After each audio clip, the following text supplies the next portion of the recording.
Tentando ir ao encontro do tema proposto para esta mesa, perspectivas do Logos na linha do tempo, irei apresentar nesta comunicação aquilo que, do ponto de vista filosófico e teórico, considero serem as posições mais apropriadas para pensar o Logos do ponto de vista retórico, ou seja, a racionalidade retórico-argumentativa.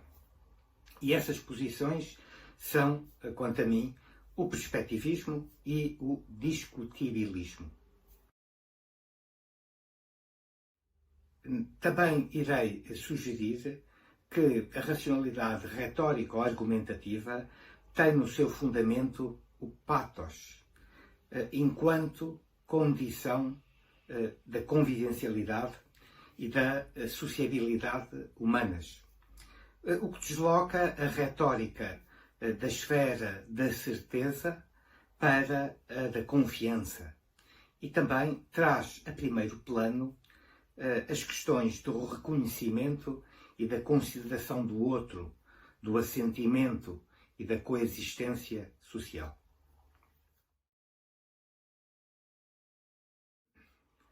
O tema proposto para esta mesa tem uma forte incidência filosófica, uma vez que trata nada mais, nada menos do que do Logos.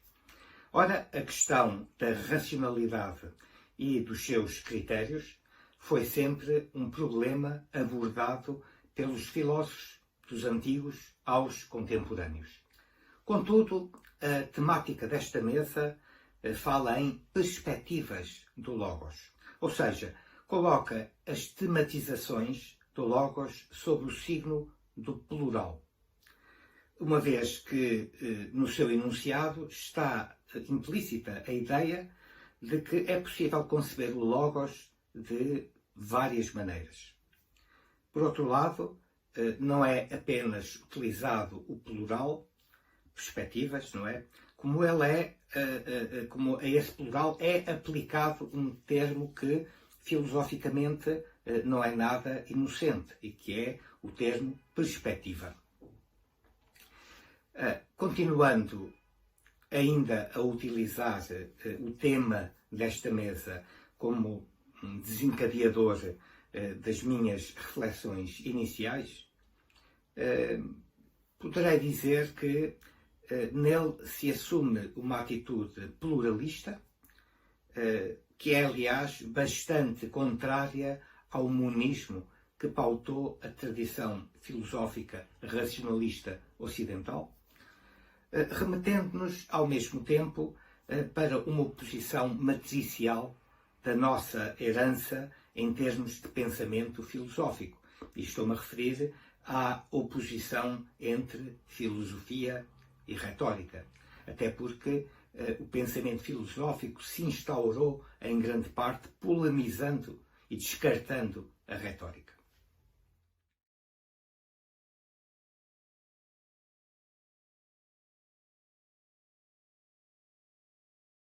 Com efeito, na tradição de matriz platónica, a filosofia instituiu-se como metafísica e como discurso da verdade. Daí resultando três consequências, a saber, a colocação da verdade sob a égide da certeza, do inquestionável e do absoluto. B, a renúncia à variabilidade de critérios sociais e temporais como garantes da verdade, mesmo que universalmente aceites ou maioritariamente partilhadas. E C, a autonomização da razão através da atribuição da nota de necessidade inerente aos processos lógicos de validação racional, os quais são conducentes à aceitação da tal verdade incontestável. Uma verdade que se autorrevela, por assim dizer, mas através da razão. Nas palavras de Platão, é de facto assim que opera o método dialético, esse caminho para se chegar à verdade. E, nas suas próprias palavras, diz ele que este método dialético, e cito, procede por meio da destruição de hipóteses a caminho do autêntico princípio, a fim de tornar seguros os seus resultados. E reparem bem que destruição de hipótese, portanto, descartar aquilo que é hipotético, o autêntico princípio e, por outro lado, a segurança dos resultados. François Châtelet, um filósofo francês que escreveu justamente uma obra sobre Platão, referiu-se a esta instauração da filosofia como metafísica de uma forma muito interessante ao falar do grande desvio que assistimos na filosofia platónica relativamente aos ensinamentos de Sócrates, que era o mestre de Platão. O discurso universal, mesmo se conseguisse elaborá-lo, ficaria sem alcance real, sem eficácia, se não fosse verdadeiro, se não assinalasse claramente o ser de que é convenientemente expressão. O desvio consiste precisamente nisso, nessa passagem da noção de universalidade, que implica somente uma aproximação do homem com o homem, à de verdade, que significa uma relação de identidade entre o pensamento e o ser. Para que o discurso universal tenha um sentido, para que a aposta filosófica não seja absurda, é preciso que a universalidade seja fundada em verdade. A metafísica nasce no momento em que a prática do discurso, do diálogo, desemboca naquilo que, em última análise, está em questão no discurso, quer dizer, no ser. É assim que se irá estabelecer uma dicotomia entre o verdadeiro conhecimento e a mera opinião, remetendo o primeiro para a categoria de verdade única e una, e o segundo para a mera perspectiva, relativa, variável, dependente daqueles que a afirmam e, por isso, no fundo, contingente. Grande parte da tradição filosófica ocidental caracteriza-se e caracterizou-se precisamente por esta luta contra o que admite várias possibilidades, ou vários modos de ver, e a favor sempre de uma ideia de verdade como algo que se impõe por si mesmo e que se caracteriza por ser uma evidência inquestionável. No fundo, a ideia de uma razão iluminada que transporta em si mesmo a capacidade de autorrevelação, como já afirmei. Esta tendência levou a antagonizar a ideia de verdade e o relativismo, uma vez que este último foi sempre visto como algo que não remete para critérios seguros e que muito frequentemente até acaba por degenerar no ceticismo. No entanto, esta luta entre o absoluto e o relativo só se colocou pela dimensão teoricista com que o saber foi visto e, ao mesmo tempo, por se considerar que os critérios práticos ficam sempre aquém dos critérios dimensionados pela teoria. O que a prática mostra é que para tudo há uma multiplicidade de pontos de vista. O que a teoria exige é que haja um critério que permita decidir, entre perspectivas concorrentes, de que lado é que está a razão e a verdade, sendo que apenas uma, segundo a lei do terceiro excluído, pode ser racional e verdadeira. Descartes, outro filósofo marcante nesta tradição racionalista ocidental, mostra bem esta ideia de que a pluralidade não rima com a verdade. E escreveu ele: sempre que sobre o mesmo assunto duas pessoas têm perspectivas diferentes, é óbvio que pelo menos uma delas está enganada. Aliás, parece que nenhuma sabe realmente, pois se as razões de uma delas fossem certas e evidentes, ela poderia expô-las à outra de tal forma que acabaria por a convencer. Vemos, pois, que sobre tudo o que apenas dá origem a opiniões prováveis, é impossível adquirir um conhecimento perfeito, pois não podemos ter a presunção de esperar de nós mais do que dos outros.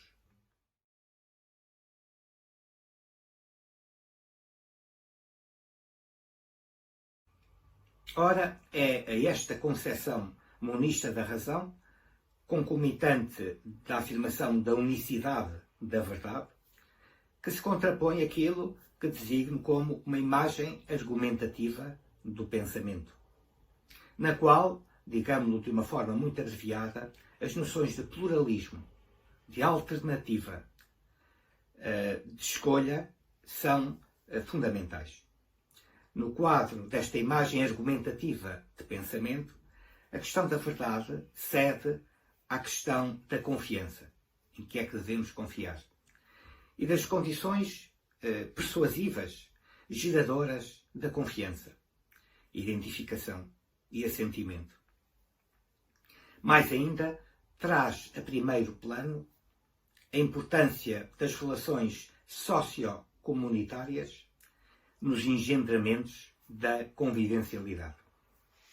Nesta perspectiva, é muito interessante atentar numa afirmação de Alain Gross, quando escreveu que a retórica diz respeito às condições necessárias e suficientes para a criação do discurso persuasivo em qualquer campo.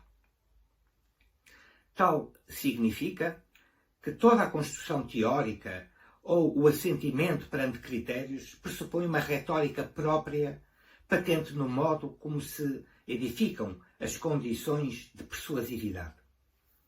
No que diz respeito à ciência, para dar um exemplo, mas num fenómeno que é extensível a qualquer outro género de discurso, nota Alain Gross, de novo, que, diz ele, em qualquer momento, em qualquer ciência, os cientistas têm de decidir sobre o que é que precisa de ser explicado, sobre o que é que constitui uma explicação e de que modo uma explicação constrange o que conta como evidência. Esta ideia abre para o perspectivismo, pois desloca a noção de certeza, por exemplo, ou então a noção de evidência, do critério de uma adequação natural entre o discurso racional e a realidade, para a ideia de uma construção retórico-argumentativa da certeza e da demonstração, as quais se tornam, assim, essencialmente perspectivadas, dependentes das condições de persuasividade que geraram o caminho suficientemente confiável para que algo pudesse ser acolhido como evidente, certo e demonstrado. Por outro lado, esta consciência de que as evidências dependem das condições de persuasividade que as permitem postular, conduz a um modo pluralista de lidar com a evidência, nunca a tomando como única possível e a excludente de outros caminhos possíveis de persuasividade. Não me podendo estender aqui em mais explanações sobre esta passagem de uma racionalidade sem retórica para uma retórica da razão, irei agora avançar na tematização das posições mais apropriadas, que me parecem mais apropriadas, para pensar o logos de um ponto de vista retórico, o perspectivismo e o discutibilismo.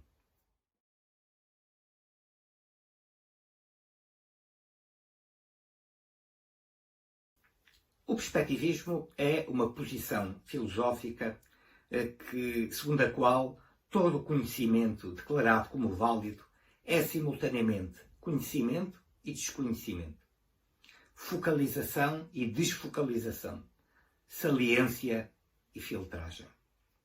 Neste sentido, sem ser relativista, o perspectivismo recusa qualquer tipo de absolutismo. Sem negar o valor e a consistência do conhecimento, o perspectivismo não vê no conhecimento senão uma via interpretativa, um caminho compreensivo, uma via de acesso imaginada e fortificada por metodologias, uma forma de responder que, apesar de, para fins práticos, se apresentar como um ponto de ancoragem inquestionável, nem por isso é um ponto de vista totalizador ou o único possível. De facto, o inquestionável não é o inquestionável. O perspectivismo caracteriza-se por albergar a alteridade sobre a forma da latência da possibilidade do alternativo, assumindo como traço característico do pensamento a incompletude, a surpresa, a inantecipabilidade dos seus engendramentos criativos.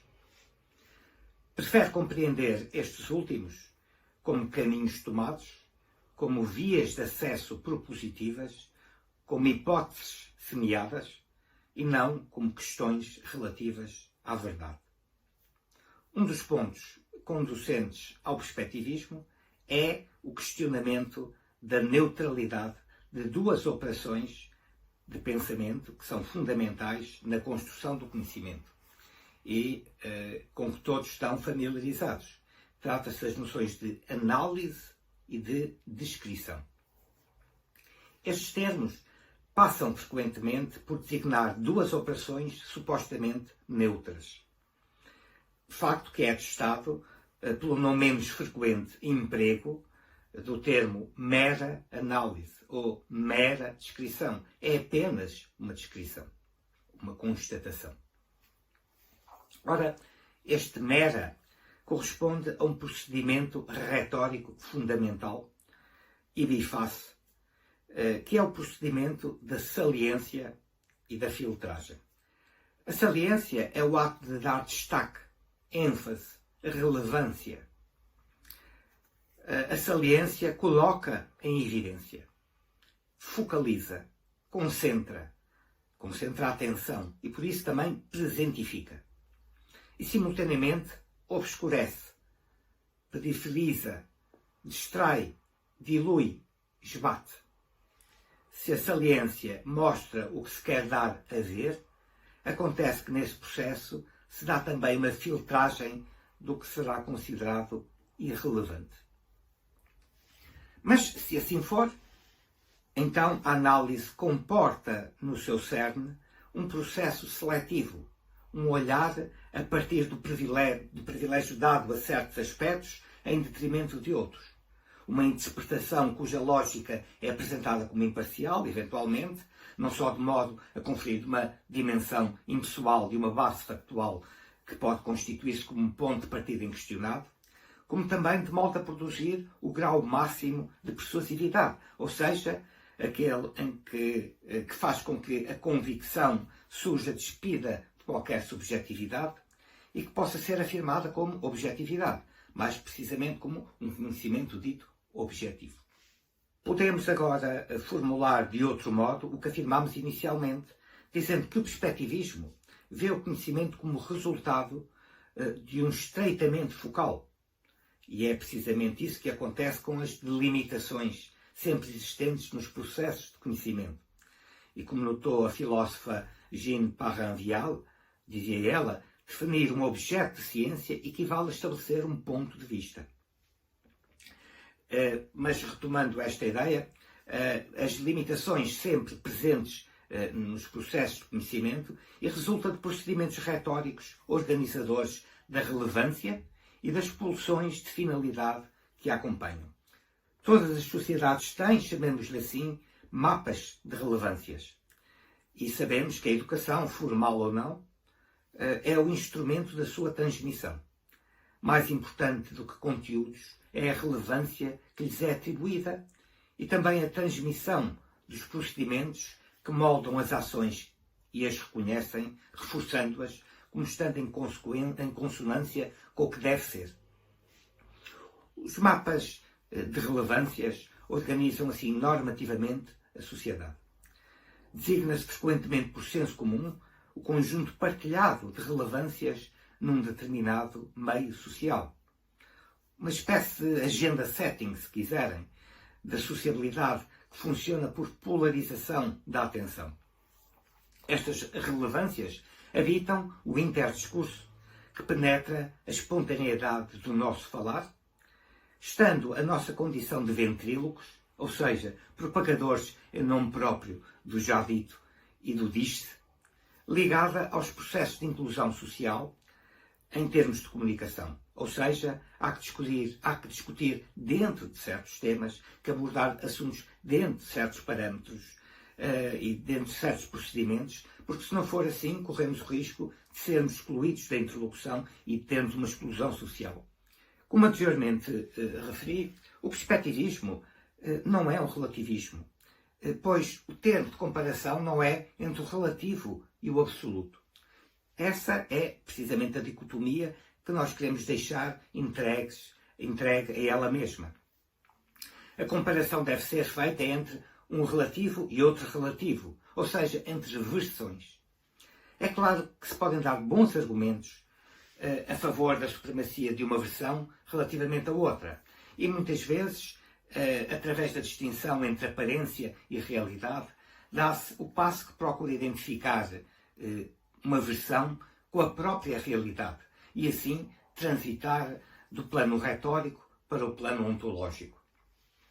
O perspectivismo está ciente, nomeadamente no que diz respeito à organização social e à convivencialidade, da importância de conferir, sob a forma ideológica, estabilidade e lastros ontológicos às versões. No entanto, recusa-se a pensar sob o signo do um, a reduzir a unidade e a proclamar a unicidade como se a unidade fosse a matriz do pensamento humano. Para o perspectivismo, isso é uma forma inaceitável de dogmatismo. O perspectivismo, finalmente, assume que todo o discurso está associado a pontos de vista e lembra que a passagem que conduz a aceitar um ponto de vista como a verdade, excludente de outros pontos de vista, é uma passagem de força social e político. Ou seja, deve ser visto sobre o prisma da adesão e não sob o ângulo da revelação.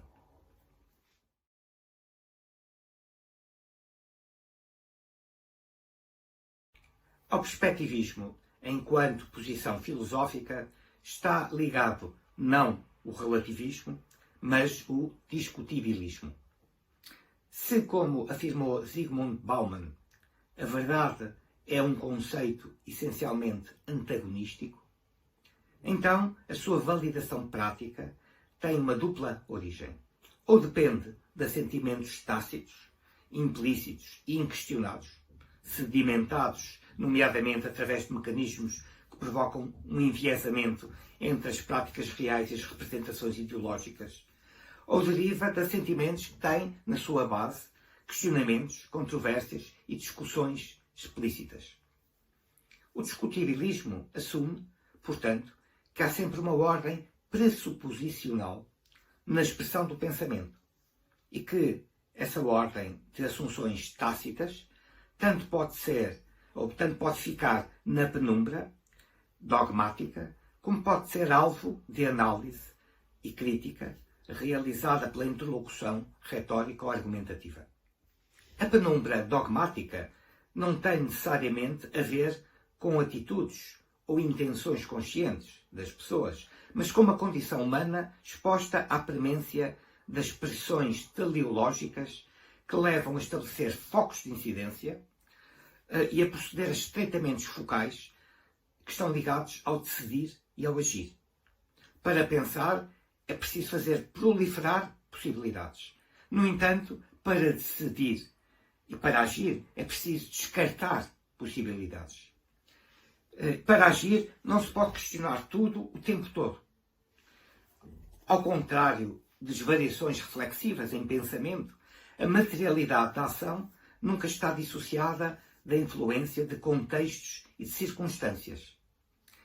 E a premência da decisão e da ação, a necessidade de fazer coisas sob a pressão do aqui e de agora e do tempo útil, remete para um irrefletido, seja este impulsionado pelos hábitos, pelos constrangimentos situacionais, pela atuação inconsciente das representações ideológicas ou por impulsos emotivos de ordem variada.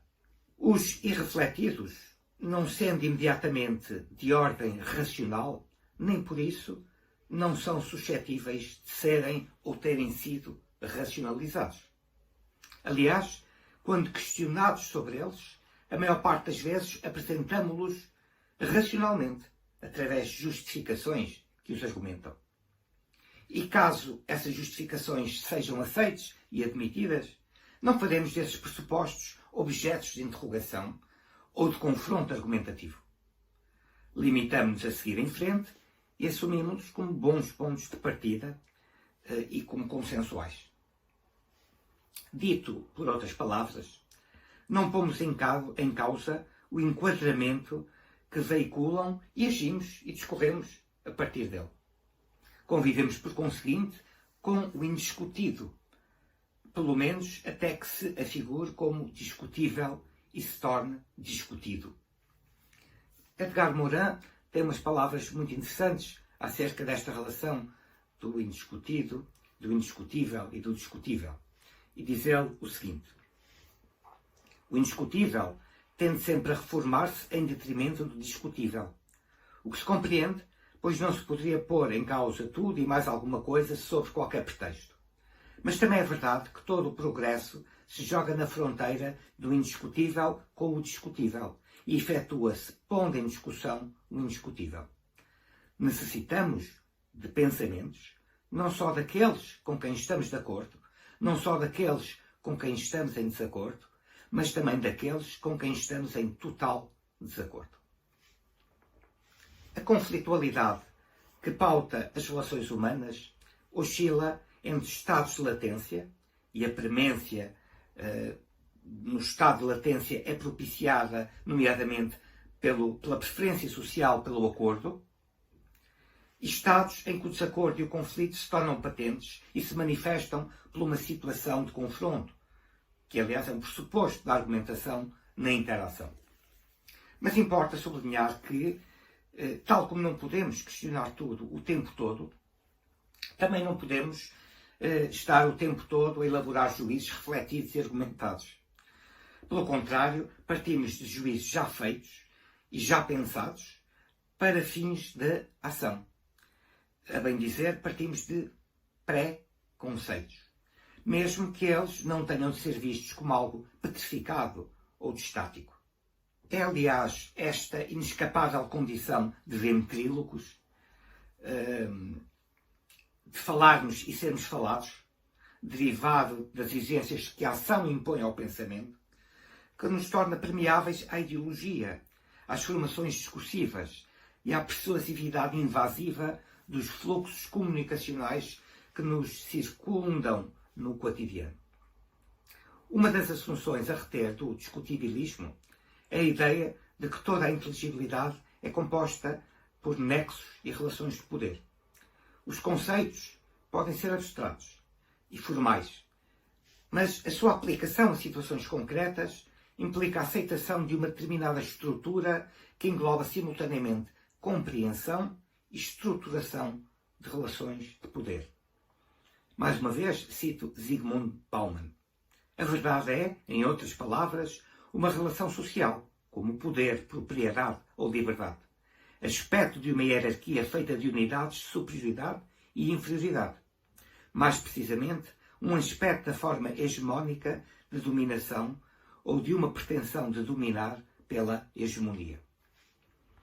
Bom, neste momento, e na sequência desta visão retórica da racionalidade que tenho vindo a apresentar, avanço com a ideia de que o Logos está, em última análise, ancorado no pathos da sociabilidade. Não é a razão que resolve, não é a certeza do raciocínio, não é aí que nós encontramos as causas do assentimento, mas sim na base da empatia social, na dimensão empática das relações humanas, em cima da qual as razões podem funcionar. Dito de outra maneira, a tessitura da racionalidade remete-nos para jogos de racionalidade, um conceito forjado pelo filósofo Manuel Maria Carrilho. E diria que a dimensão empática é fundamental para definir a entrada ou não nesses jogos, sendo articulados racionalmente, são todavia propositivos, sendo que a sua razoabilidade não é pensável sem uma predisposição empática para neles entrar.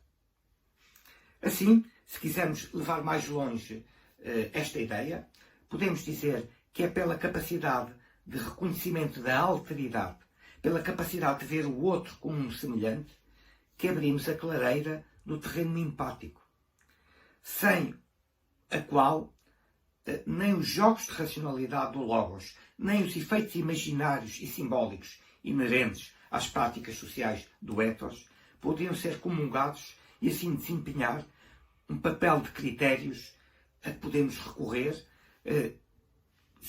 para nos confrontarmos com a incerteza, que no fundo uma incerteza que ronda sempre, e com a contingência com que sempre nos cruzamos no caminho da vida. Tem, aliás, uma base empática própria, a noção endémica de justiça, que vai muito além da noção de justiça estruturada e pensada à luz do direito, como bem explana também o filósofo espanhol Fernando Savater. E, embora seja um pouco longa, eu vou ler esta passagem. Grande parte da difícil arte de nos pormos no lugar do próximo tem que ver com isso a que desde há muito tempo se chama justiça. Mas aqui não me refiro apenas ao que a justiça tem de instituição pública, quer dizer, lei estabelecida, juízes, advogados, etc. Falo também da virtude da justiça, quer dizer, da habilidade e do esforço que devemos praticar, cada um de nós, se quisermos viver bem, a fim de entendermos o que os nossos semelhantes podem esperar de nós. As leis e os juízes tentam determinar obrigatoriamente o mínimo que as pessoas têm direito a exigir daqueles com quem convivem em sociedade, mas trata-se do mínimo e nada mais. Muitas vezes, por mais legal que seja tudo, por muito que se respeitem os códigos e se fica ao abrigo de multas ou da prisão, o nosso comportamento poderá ser fundamentalmente injusto. A vida é demasiado complexa e subtil, as nossas pessoas são demasiado diferentes, as situações são excessivamente variadas, por vezes demasiado íntimas, para que tudo possa ter lugar nos tratados de jurisprudência. Do mesmo modo que ninguém pode ser livre em teu lugar, também é certo que ninguém pode ser justo por ti, se não te deres conta de que deves sê-lo para viveres bem. Para entenderes completamente o que o outro pode esperar de ti, não tens outro remédio senão amá-lo um pouco, ainda que se trate de amá-lo somente por ele ser também humano. E este pequeno, mas importantíssimo amor é algo que não pode ser imposto por nenhuma lei instituída. Quem vive bem deve ser capaz de uma justiça simpática, de uma justa compaixão.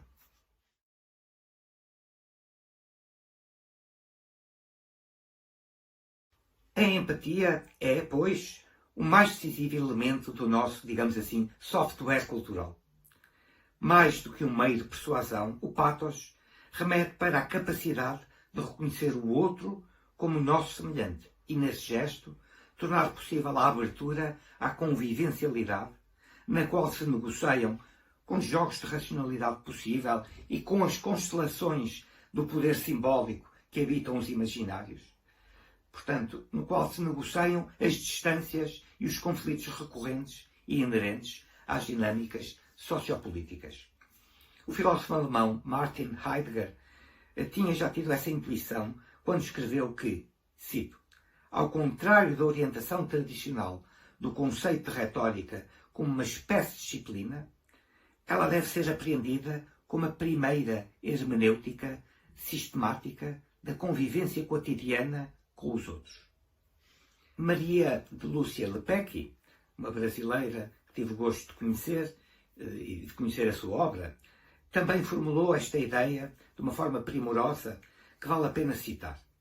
A primeira e mais radical intencionalidade da retórica é socializar, humanizar os falantes, e só depois, e dentro disto, se podendo colocar outras intenções. Se for assim mesmo, a retórica é o lugar onde, em primeira instância, partilhamos a humanidade do homem. Em suma, a racionalidade retórico-argumentativa remete-nos para uma antropologia retórica que tem a sua raiz no pathos e que se articula através de jogos de racionalidade, sempre perspectivados, de posicionamentos sempre discutíveis, ainda que nem sempre discutidos, e de poderes simbólicos e de imaginários sociais que colocam em tensão a segurança, sempre desejada, e a inquietude de uma liberdade sem a dignidade da qual a vida deixaria de ser humana.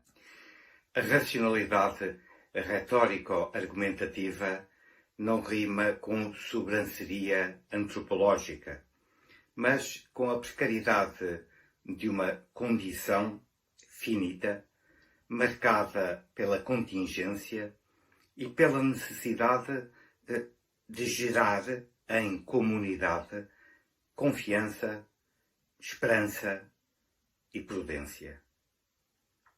Muito obrigado pela vossa atenção.